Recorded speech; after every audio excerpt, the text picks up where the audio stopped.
Hi, guys. Welcome to the Mental Health Minute. I am your host, Jalen Smith, and today we are going to talk about something that no one likes to talk about. I'm sure you read the title and know that we're going to be talking about grief. And we're back to our 3 to 5 minute segment, so I'm not going to spend a lot of time talking about that, but there's a couple of things that I wanted to share. The first thing about grief is that everyone's grief process is different. And it's really hard a lot of times when there's a loss to grieve in your own specific way. People will often try to dictate to you how you should be grieving. Oh, you need to be strong. So and so would want you to be strong for them, for your family, for your siblings. Strength is not something that you have to have during the grief process. You're not required to show any degree or level of strength for any other person. This is your grief. You own it. You're grieving for your loved one that you had a relationship with that was specific and unique to you and them. So you do not have to have a grief process that is comfortable for others. And I think what happens is people will come to you and they'll say you need to be strong because they're grieving and they don't know how to see you in the situation, in the predicament that you are currently in. So they ask you to be strong so that they can be strong. No one has to be strong. It's not a requirement to the grief process. You're allowed to break down. You're allowed to be upset. You're allowed to be hurt. You've lost someone that is close to you, and you're allowed to feel that. So that's number one. The second thing is that there is no timeline to grief. I'm sorry, folks. I hate to break it to you, but there isn't a time frame in which grief ends. There is a time frame when you're able to cope with grief in a different and more productive way where you've made more peace with the grieving process, but grief itself does not end. My mother passed away in 2007, and I almost find that hard to believe. It's been 10 years, almost 11, since my mother passed away, and there are still moments where I grieve for her. And I think for me specifically, it is moments where my children are doing really well, and I would wish that she was there for that.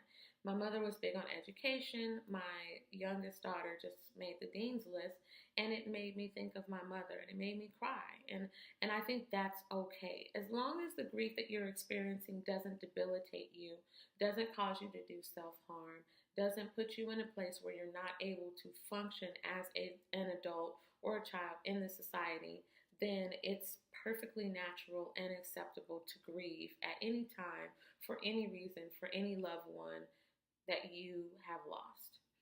There's also a grief process for those who have not passed on. For example, my grandmother has dementia, and the first time that she didn't know who I was, even though her and I are extremely close, I'm very close to my grandmother, the day she didn't know who I was broke my heart, and I recognized that it was something that I had to grieve. It's okay to grieve. It really is. And you don't have to grieve the way that anyone else in this world grieves. This is your process.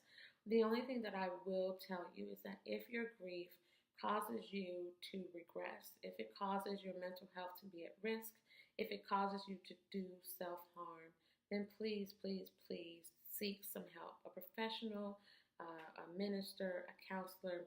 I know that you're already praying. You're already talking to God about this. You may be asking why.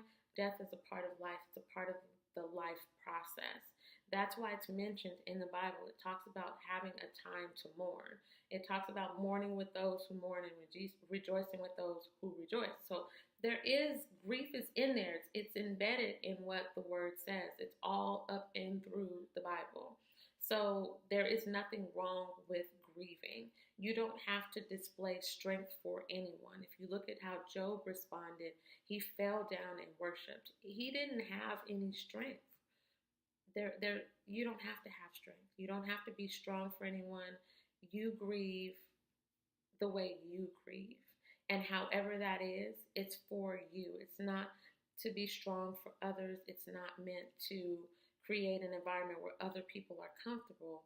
You need to grieve in a way that works for you. So we're back to our shorter segments. I just wanted to get those two things out to you. Please let me know if you have any questions about grief. If you want to hear a little bit more about grief, we can certainly address that in future segments. But until then, be well. I will see you guys next week, and be sure to like, subscribe, comment, and share.